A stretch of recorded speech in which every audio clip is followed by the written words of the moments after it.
GBS classes. Today we are going to study Social Studies, Standard 9th, History, Chapter number 1, Rise of British Rule in India. Rise of British Rule in India मतलब जो British rule था, अंग्रेजी शासन था, वो हमारे India में कैसे बढ़ता गया और उसके क्या इफ़ेक्ट्स आए हमारे इंडिया पर, ये इस चैप्टर में हम पढ़ेंगे. Since in the ancient times, India has enjoyed a incompatible position in the whole world. पूरी दुनिया में उसकी कोई तुलना नहीं कर सकता था, ऐसी पोजीशन थी हमारे इंडिया की. To its economic, cultural and religious heritage, चाहे वो इकोनॉमिक हो, चाहे वो कल्चरल हो, चाहे वो रिलीजियस इनहेरिटेंस हो, किसी भी क्षेत्र में हमारा इंडिया कहीं भी किसी से भी कंपैरिजन में हम नहीं ला सकते थे उसको. Due to the economic prosperity and the cultural intense, people from different nations of the world came to India. उनकी जो ये प्रोस्पेरिटी थी, इंडिया का जो इतना नाम था, जिससे कितने ही लोग अट्रैक्ट होके हमारे इंडिया में आए थे. There were a lot of demand of the Indian spices, muslin, silk cloth, indigo, etc. in the European countries. जो हमारे इंडिया के स्पाइसेस है, मसाले हैं, मसलिन सिल्क क्लॉथ है, इंडिगो वो गली बोलते हैं ना, तो कपड़ों पे हम लगाते हैं वो, etcetera were in the great demand in the European countries. जो यूरोपियन कंट्रीज थी उनमें इनका बहुत ज़्यादा डिमांड था. Trade between India and Europe has carried out through the sea route, and the sea at the center of these routes was the Istanbul, that is Constantinople in Turkey. ये जो सी root था, दरियाई रास्ता था, उसका सेंटर था Istanbul, जिसको हम कॉन्स्टेंटिनोपल भी बोलते हैं, जो टर्की में आता है. अब यहाँ मैप में देख सकते हो, जहाँ पर ये सी दिया हुआ है ना, वो है Constantinople.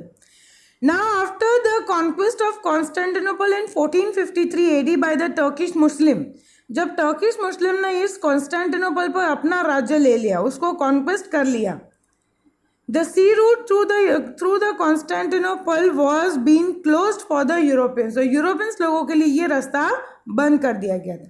Since they could not do without the spices, the European felt compelled to discover a new sea route to India.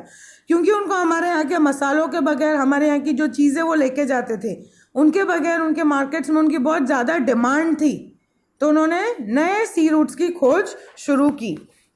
उस एरा को इसलिए हम लोग ये भी बोलते हैं, so that era was the geographical discovery area. उस एरिया में उस टाइम पर, एरा यानी उस टाइम पर सब लोग यही उसमें लगे हुए थे कि कौन जाके इसका लिए नया रास्ता ढूंढ निकालेगा. Now discovery of sea route to India with the inspiration, encouragement and the economic help from the Portuguese king. Inspiration, एक नया बोलते हैं ना, इंकरेजमेंट मिलता है, नहीं नहीं हमें ये करना है, एनकरेजमेंट मिलना, लोग उनको और प्रोत्साहन करते थे. And the economical financial help from the Portuguese king prince Henry. Some brave people began the efforts to discover the new sea route to India. कई लोग, बहुत बहादुर लोग थे, जिन्होंने ये जिम्मा लिया कि हम नया रास्ता निकालेंगे. Many great men tried to discover the sea route to India, namely the Bartholomew, who discovered the Cape of Good Hope. एक था उनमें से जिसका नाम था Bartholomew, जिसने Cape of Good Hope find किया था. With the economic assistance from the King of Spain, Christopher Columbus began its adventure of discovering a new sea route, which again came to its stop at an island. उनके बाद नया को नया king of Spain ने जिनकी help करी, assistance मतलब help, king of Spain ने हेल्प किया, तो क्रिस्टोफर कोलंबस नाम का एक था, ही वॉज एन इटालियन. उन्होंने स्टार्ट किया एडवेंचर अपना, एक नया सी रूट ढूंढने का, जिन्होंने आके एक आइलैंड पे स्टॉप किया कि ये शायद यही इंडिया है. Presently known as West Indies and situated in the Atlantic ocean.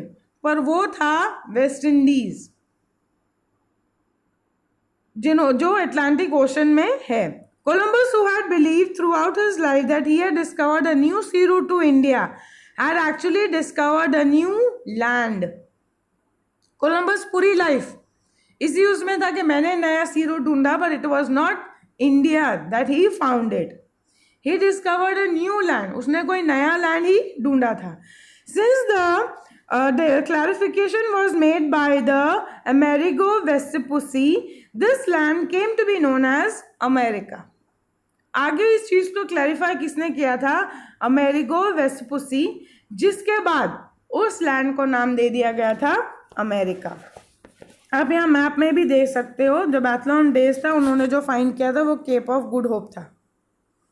You can see the sea route that was been found out.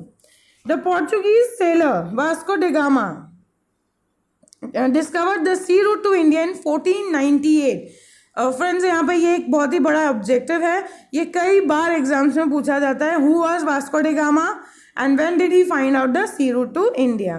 Where he reached Calicut in the western coast of India, he was welcomed by the king Zamorin and allowed to carry out the business. उन्होंने lastly Calicut से ही अपना रास्ता ढूंढ निकाला था, और जिस उस वक्त कैलिकट के जो किंग थे, किंग ज़ेमोरिन, उन्होंने उनका वेलकम किया and he allowed him to do trade with India. Thus, this considered as an important event in the world as it opened the doors for the other Europeans to come in India. ये एक बहुत ही बड़ा discovery था जिसकी वजह से बहुत सारे लोगों को इंडिया आकर ट्रेड करने का मौका मिल सका।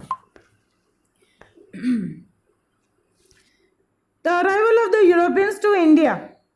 अभी अराइवल्स यानी आना, कैसे यूरोपियंस हमारे इंडिया में आए? The Portuguese were the first to arrive in India for the trade.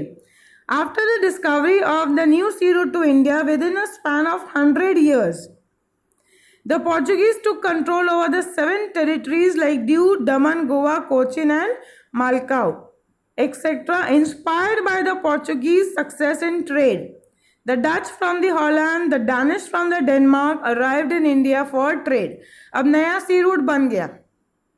Now people came to know about the new sea route to come to India. So all started with the trade. 100 years के span में जो time period था वो 100 years था। The Portuguese took over control, उन्होंने पूरा control ले लिया था हमारी यूनियन टेरिटरीज पे। Diu Daman, Goa, Cochin and Malacca. इनका सक्सेस देखते देखते Dutch also came and Danish also came in India to trade. The English traders established the East India Company to carry out trade with India. इनको inspired होते या इस रास्ते से आगे बढ़ते हुए इंग्लिश ट्रेडर्स भी हमारी इंडिया में आए थे, जहां उन्होंने ईस्ट इंडिया कंपनी स्टैब्लिश की थी।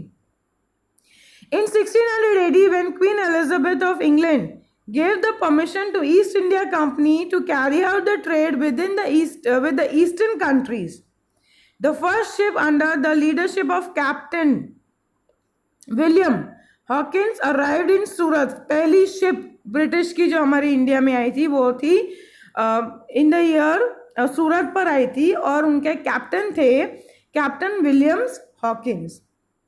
But due to the dominance and the obsessions from the Portuguese, they were not allowed to establish the trade. पर पोर्चुगीज उन्हें प्रॉपर वो नहीं दे पा रहे थे, या दे वर डोमिनेटिंग देम, जिनकी वजह से वो इस्टेब्लिश ठीक से ट्रेड इस्टेब्लिश नहीं कर पाए। But finally the East India Company got the permission from the Mughal emperor. Finally लेकिन उन्होंने नहीं छोड़ा और उन्होंने फिर मुगल एम्परर से परमिशन ली, जहांगीर था उस टाइम पर। And thus the British East India Company established its first trade center in Kochi in Surat in 1613 AD. Initially, the company established its trade with centers in Surat, Bharuch and Ahmedabad. शुरुआत में सिर्फ इन्होंने सूरत, भरूच और अहमदाबाद में अपने trade centres रखे, और आगे आगे फिर धीरे धीरे वो बढ़ते गए। But due to the strong presence of the Marathas in the region, the company sensed the danger to its existence. जो मराठास थे वो बहुत ज़्यादा उनका प्रभाव था, तो जिनकी वजह से उनको हमेशा एक डर लगा रहता था कि कभी भी कुछ हो सकता है, वो यहाँ पर टिकने नहीं देंगे।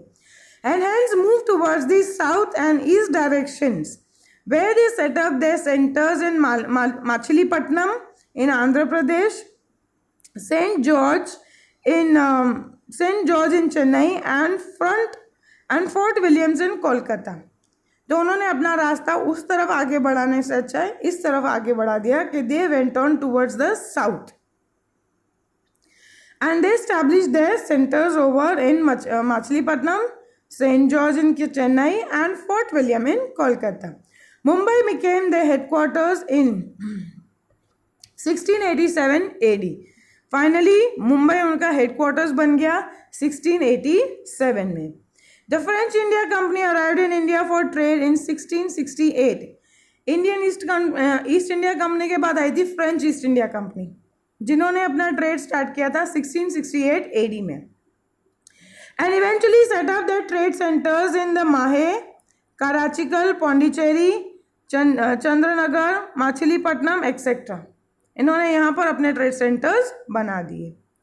इन the 18th century, the English and the French were constantly busy establishing their rule in the entire world and conquering more territories. यहाँ पर ये दोनों फ्रेंच ईस्ट इंडिया कंपनी और ब्रिटिश ईस्ट इंडिया कंपनी दोनों आपस में लगे हुए थे, कौन अपना राज्य उस पर रखेंगे, कौन ज़्यादा वहाँ पर पावरफुल बनेगा. Between 1746 and 1763, there were 3 Mysore wars between the French East India Company and the British East India Company. इन लोगों के बीच ये सरंग वॉर्स चलते ही रहे. 3 वॉर्स थे between the French East India Company and the British East India Company. India which was in India with the French East India Company lost, जिसमें French East India Company हार गई थी. Thus making easy the expansion of the British East India Company. इनके लिए अब और थोड़ा आसान हो गया, क्योंकि अब उनका जो कॉम्पिटिटर था वो हट गया वहां से. Thus at the end of this battle for the power, the Portuguese were left with due Daman and Goa, while the French had their trade centers at Chandranagar, Mahe, Karachikal and Pondicherry. Meanwhile, the Dutch had to leave forever. धीरे धीरे इनका जो control था वो बढ़ गया. French east India company हार गया, तो उनके जो पहले थे वो वहीं बढ़े रहे, तो आगे उनको और नहीं मिला. डच इसमें एक्सपैंड नहीं कर पाया, तो वो वहाँ से चला गया. Next was the main one of the main event of our history is the battle of Plassey. Sirajuddaula was ruling over the Bengal. Due to its impulsive nature he had some opponents in his state. उनका nature थोड़ा impulsive था, तो उनके state में ही बहुत ऐसे लोग थे जो उनके खिलाफ रहते थे. During this period, the British East India Company built a fortress around the trade centers in Kolkata on the pretext of security reasons.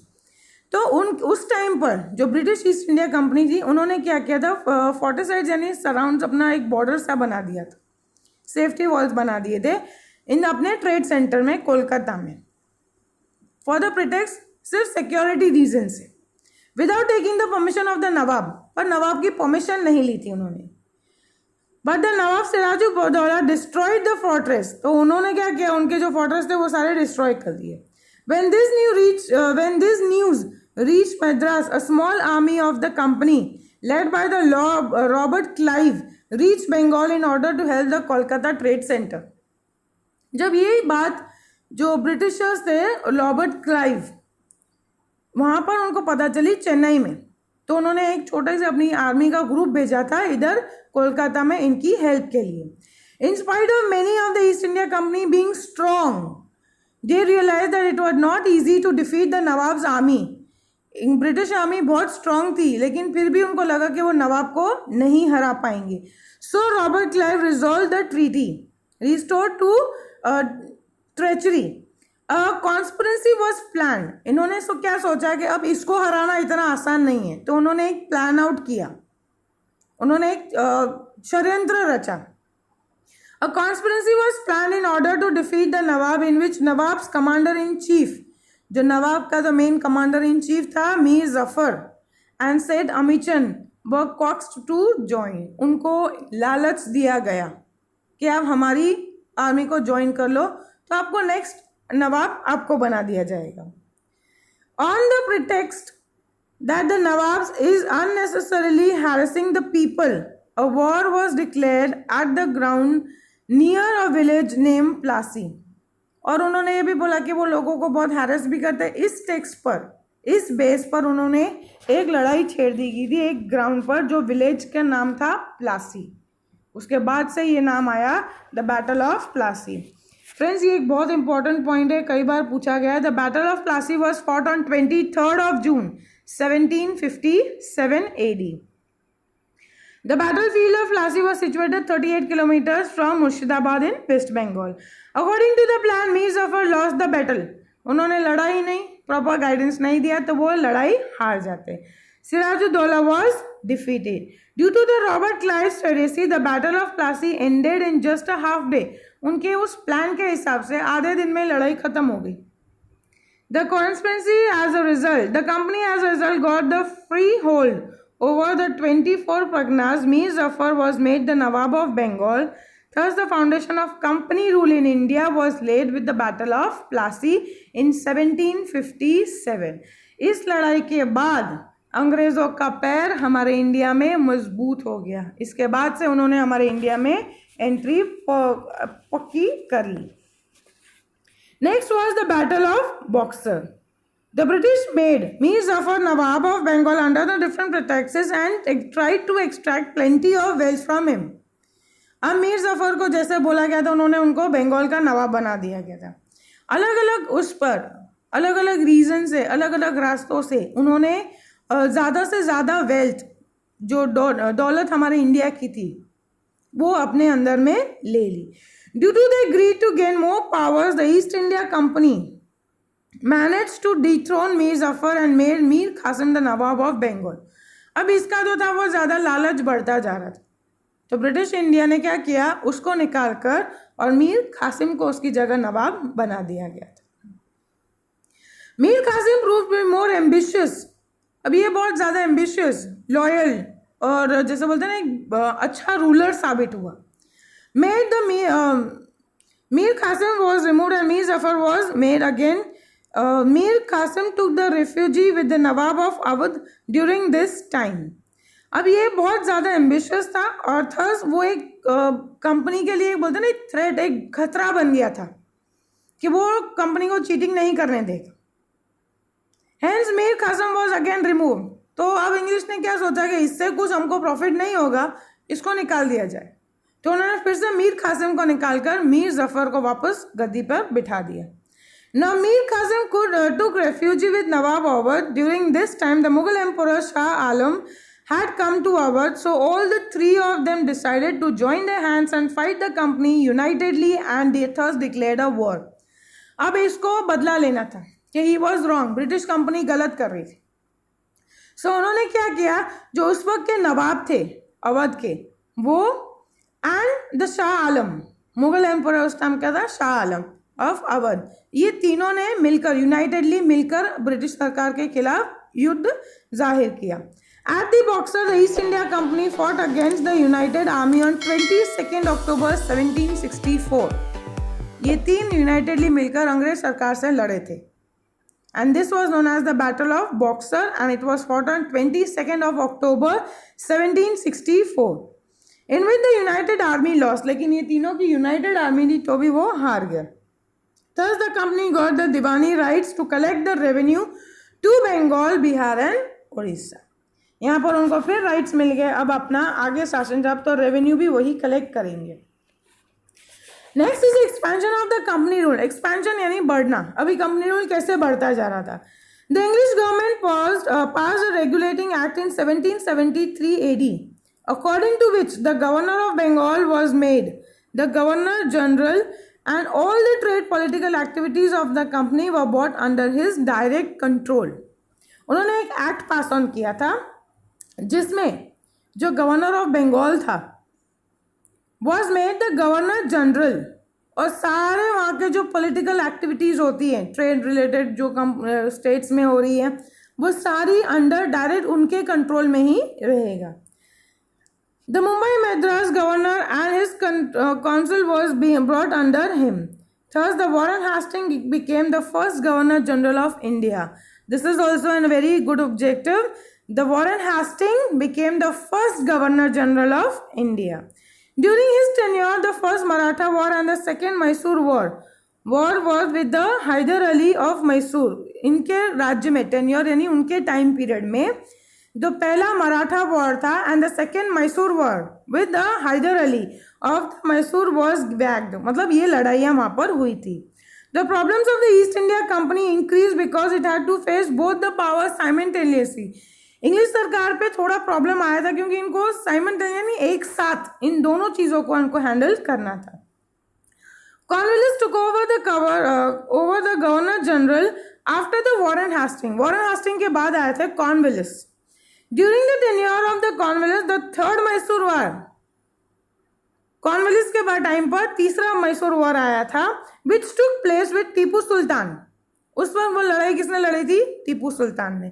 यह भी पूछा गया था कौन सा लड़ाई लड़ी थी या थर्ड वॉर किसके साथ हुआ था. It was Tipu Sultan, famously known as the tiger of Mysore.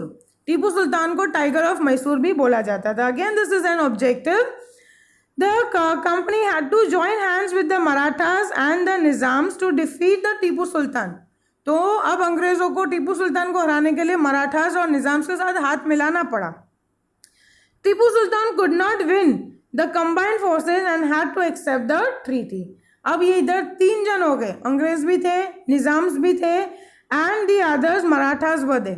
यहाँ पर ये तीन थे और यहाँ पर टीपू सुल्तान अकेला अपनी फौज के साथ तो वो नहीं लड़ पाया और उनको वो ट्रीटी उनकी एक्सेप्ट करनी पड़ी. After the Cornwallis, Sir John Shore became the Governor General. Cornwallis के बाद कौन आया? Sir John Shore became the Governor General due to the some rigid policy adopted by him. The East India Company's fame declined and Marathas became stronger. उनकी जो कुछ rigid यानी जिद्दी या कोई अजीब सी पॉलिसीज थी जिसकी वजह से वो अपना कंट्रोल कम होता जा रहा था और मराठा ज़्यादा स्ट्रांग होते जा रहे थे. So the Governor General Wellesley, who claim after the John Shore got the responsibility of making the company supreme in India. उनके बाद आए थे गवर्नर जनरल वेलेस्ली. वो आए, उनके ऊपर जिम्मेदारी थी कि आपको इंडिया में ब्रिटिश कंपनी को अगेन पहले जैसा प्रॉस्परस बनाना है. For this the Wellesley introduced the subsidiary alliance system. The condition of the system was to state adopt under this as follows. ये कुछ terms and conditions थे जो subsidiary alliance policy में थे. I'll just go in very short. The army trained for the East India Company government will be provided to the state except the system. जो इस system को accept करेगा उनको ही army का support मिलेगा. In return, the state accepting the system will provide for the army to give over the provinces with a equivalent income of the British. जितना British उन पर खर्चा करता है उतना ही खर्चा अब आपको करना है. आपको पूरी जो उनकी आर्मी थी उनको सब आपको प्रोवाइड करना पड़ेगा. Without the permission of the company the state will not wage war और the sign any treaty with other states. सरकार अंग्रेज सरकार की परमिशन के बिना आप कोई ट्रीटी नहीं साइन. ट्रीटी यानी एक एग्रीमेंट टाइप होता है, तो आप वो नहीं साइन कर सकते. किसी के साथ लड़ाई का आप नहीं दे सकते, आप लड़ाई का बोल नहीं सकते आप किसी को. There will be one English representative in the state. हर एक स्टेट की असेंबली में एक अंग्रेज वहाँ पर रहेगा. Other foreigners will not be employed in the state. Otherwise वो कोई भी other foreigners not to be employed in the state. बाकी और कोई नहीं चाहिए, लेकिन उनकी मेन सेक्टर्स में एक एक अंग्रेज उनको चाहिए था. Here are some of the states जो इस सब्सिडरी अलायंस में आया था. That is Nizam, Mysore, Awadh, Gaikwad, Scindias and Bhonsles and Holkar. Now this system was like a sweet poison. ये जो अलायंस सिस्टम दिया था, सब्सिडरी अलायंस सिस्टम, वो एक मीठा जहर था. धीरे धीरे उसने सारे इंडियंस को कमजोर कर डाला. By implementing this system, the Wellesley annexed many provinces and expanded the rule of East India Company. धीरे धीरे उसने सब्सिडरी अलायंस के बेस पर, इस पॉलिसी के बेस पर काफी सारा अपना एक्सपैंड कर लिया था इंडिया में. Governor General Wellesley asked Tipu Sultan to accept the subsidiary alliance system, which he refused. जो गवर्नर जनरल थे वेलेस्ली, उन्होंने टीपू सुल्तान को भी कहा था आपको ये एक्सेप्ट करना पड़ेगा सब्सिडियरी अलायंस सिस्टम, लेकिन उन्होंने मना कर दिया. For declining the alliance system the company with the support from Nizam attack the Mysore in 1799. यहाँ जब टीपू सुल्तान ने मना कर दिया कि मैं इस अलायंस को एक्सेप्टेंस नहीं दूंगा या मैं उसे एक्सेप्ट नहीं करूंगा, तो लॉर्ड वेलेस्ली ने निजाम की हेल्प पर मैसूर पर लड़ाई बोल दिया. दैट इज इन 1799 उन्होंने एक वॉर डिक्लेयर कर दिया. During the fourth Mysore war Tipu Sultan lost his life while the fighting against the British. उन्होंने इस फोर्थ लड़ाई को लड़ी, लेकिन वो हार गए, वो मारे गए उसमें। After the Ulysses Hastings came to India, Governor General, he waged a war with the Nepal and made, अब उनके बाद फिर से हास्टिंग आए थे जिन्होंने नेपाल पर वॉर डाला, the Gurkhas to join the army. उन्होंने गुरखास, नेपाल में जो है ना गुरखास, उनको बोला कि आप हमारी आर्मी ज्वाइन करो। Hastings fought a battle with the Pindaras and took control over them. With the third Maratha war the supremacy of the company was establish. तीसरा वॉर ने जो मराठास के साथ करा, उसके बाद उनको पूरा कंट्रोल उधर मिल गया। In the expand the comparison of the earlier governor general, William Bentinck was known as the liberal governor. जो बाकी सारे आए थे गवर्नर, उनके मुकाबले ये जो था ना गवर्नर जनरल विलियम बेंटिक, वो बहुत ही लिबरल गवर्नर था, बहुत ज़्यादा स्ट्रिक्ट नहीं था। Again this is an objective, who was known as a liberal governor. Bentinck believed that the dissatisfaction in different states due to the imperialistic policies adopted by the previous governor general could not bring about any unity, so he wanted very liberal in his deeds. इनकी सोच क्या थी कि जो पहले के governors ने जो इतने स्ट्रिक्ट रूल्स पॉलिसीज रखे हैं या बहुत ज़्यादा इम्पेरियलिस्टिक या बहुत ज़्यादा उनके ही फेवर में जा रहे हैं, तो इससे वो यूनिटी नहीं बना पाएंगे, क्योंकि वो लोग उनके खिलाफ थे, उनको ये पॉलिसीज नहीं एक्सेप्ट करनी थी, तो वो यूनिटी नहीं हो पाएगी। तो उन्होंने कुछ लिबर्टी यानी फ्रीडम, थोड़ी सी फ्रीडम उनमें दी थी, या उनके जो काम थे उनमें थोड़ी बहुत फ्रीडम उनको मिल जाती। Dalhousie came to India as a governor general in 1848। इनके बाद आए थे डलहौजी, 1848 में आए थे।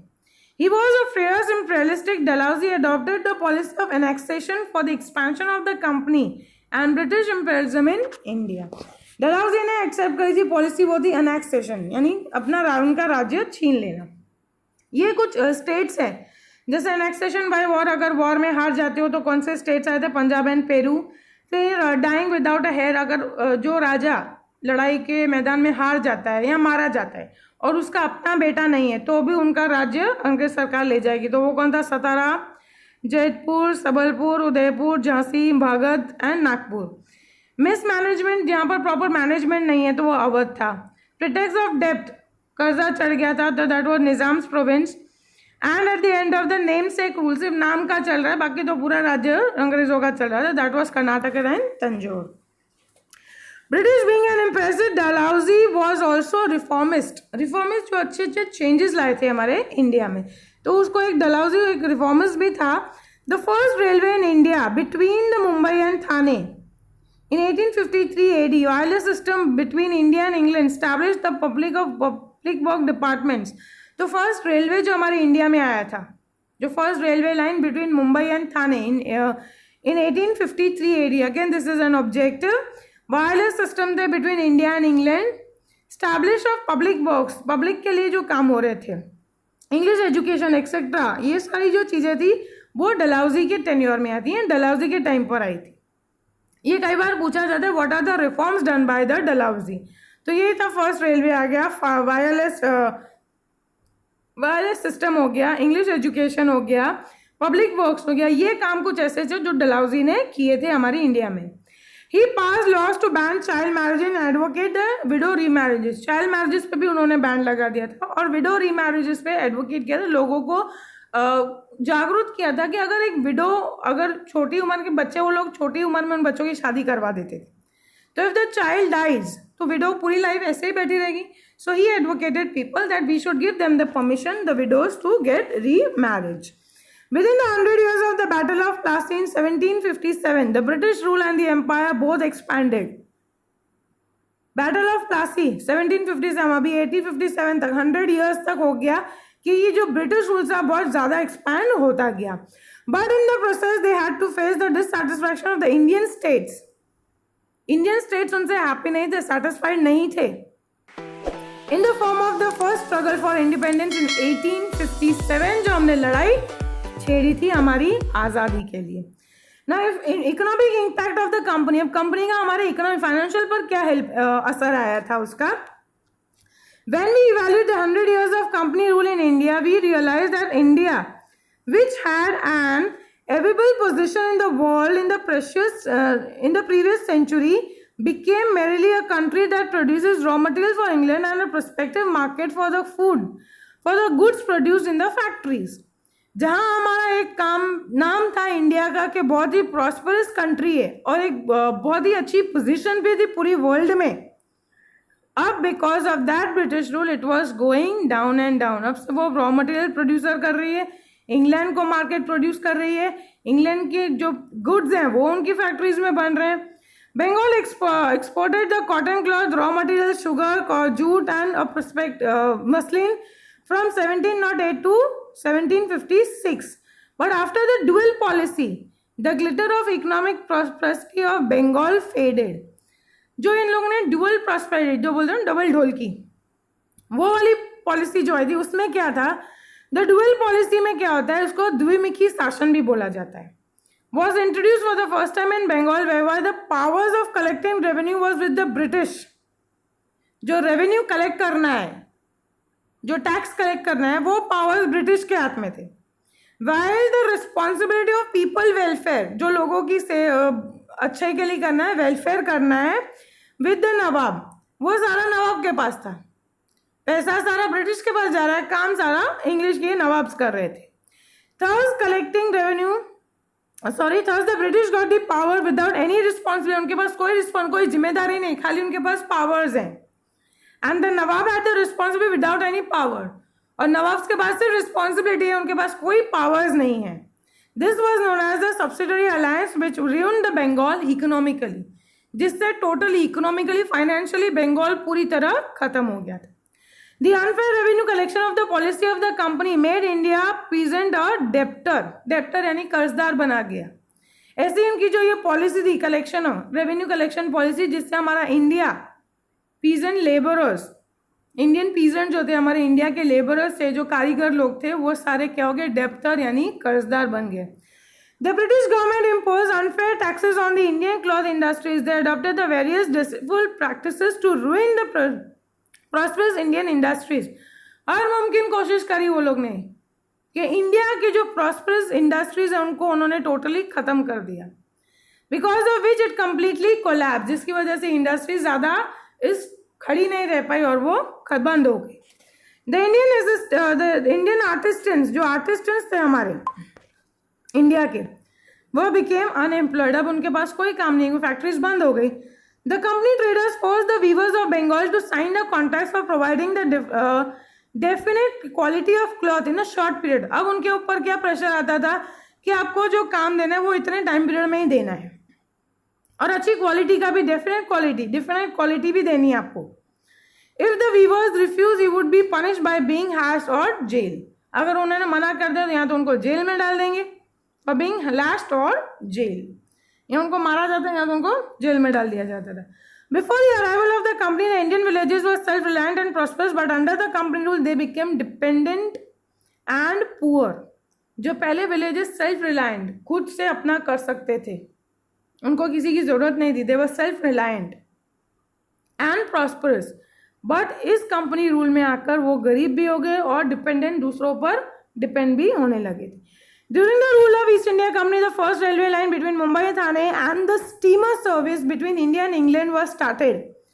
First railway and steamer was started, and development of the ports in Mumbai, Madras and Kolkata also took place. अब steamer start हुए तो उन्होंने ports को भी develop किया था. Now what was the social impact? Socially लोगों पर उसका क्या impact आया था? During the British administration, the spirit of freedom of speech and thought developed among the people due to the development of the newspapers. अब लोगों के पास क्या था कि ब्रिटिश एडमिनिस्ट्रेशन का जो ये था, the spirit of freedom of speech and thought developed among the people. Freedom of speech, आपको बोलने का हक है, अपना नजरिया पेश करने का, अपनी सोच आपको पेश करने का हक है. Due to the development of newspapers के बाद जब न्यूज़पेपर डेवलप हुए तो लोगों को पता चला कि हम अपनी बात भी रख सकते हैं. ये चीज़ वहाँ पर डेवलप हुई. In India, in Indian society, certain wrong social customs, rites and rituals were prevalent during this time, like the sati system, female infanticide, child marriages. ये जो क्रूअल चीज़ें चल रही थी हमारी इंडिया में, वो था सती सिस्टम. सती, आपको पता है कि अगर हस्बैंड एक्सपायर हो जाता है तो उसके जो चिता होती है उस पर भी उसकी वाइफ को उधर ही बिठाकर जिंदा जला दिया जाता था. चाइल्ड मैरिजेस हो गए, फीमेल इंसेक्टिसाइड, जो फीमेल लेडीज अगर प्रेग्नेंट होती थी तो वो टेस्ट करवाते थे उनका, या उनको पता चलता कि उसके पेट में लड़का है या लड़की है, अगर लड़की है तो मार दी जाती थी। Raja Ram Mohan Roy and Durga Ram Mehta, Behram Mulberry etc. were the Saltburgs who was the instrument in getting the laws passed. ये जो थे राजा राम मोहन रॉय, दुर्गा राम, फिर बहराम जी, इन्होंने बहुत ज़्यादा स्ट्रगल किया कि इन चीज़ों पर बैन लाया जाए with the help of the Britishers. As the administration framework in India was anglicized, there was a demand for the people. Anglicized, everything was in English now. सबको इंग्लिश की तरफ यहाँ अट्रैक्ट हो रहे थे. There was a demand for the people with the knowledge of English. अब लोगों में भी डिमांड है कि हमको भी इंग्लिश आना चाहिए. So English education began to be imparted in India due to the Lord Macaulay adventurers as recommended by the Charles Wood universities. Lord मकाउले की वजह से हमारे इंडिया में इंग्लिश सिस्टम आया था, इंग्लिश एजुकेशन आया. एंड रिकमेंडेड यानी उनके सिफारिश पर चार्ल्स वुड के यूनिवर्सिटीज बनाई गई थी मुंबई, मद्रास एंड कोलकाता में. A whole class of the people with the knowledge of English developed because of English education. With the passage of time, the group of demands of the social reforms and gave monument to the process of the reforms. यहाँ धीरे धीरे पूरा जो था knowledge English का बढ़ता गया, universities आ गई, इंग्लिश एजुकेशन आ गया. With the passage of time this group main demand for the social reforms.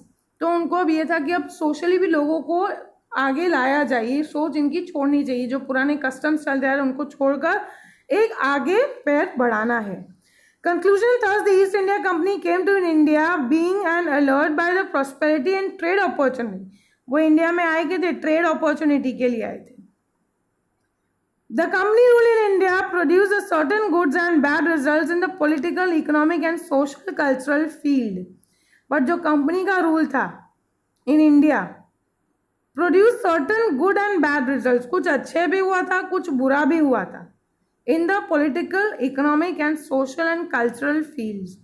Thus the company adopted the policy of making England prosperous at the cost of India, and reforms made in the administration their own interest indirectly proved to be beneficial for India. यहाँ पे क्या बोलते, जो India, जो England ने जो policies adopt की थी वो ज़्यादातर था अपने इंग्लैंड को ज़्यादा प्रॉस्परस बनाने की, at the cost of India. खर्चा इंडिया का और बढ़ेगा इंग्लैंड. बहुत सारे रिफॉर्म्स भी किए गए, वो कहीं ना कहीं जो था वो फ़ायदेमंद तो ब्रिटिश के लिए ही था, लेकिन लेटर ऑन इनडायरेक्टली वो हमारे इंडिया के लिए भी बहुत ज़्यादा बेनिफिशियल साबित हुआ. So friends, here we end up with the chapter number 1. Thank you.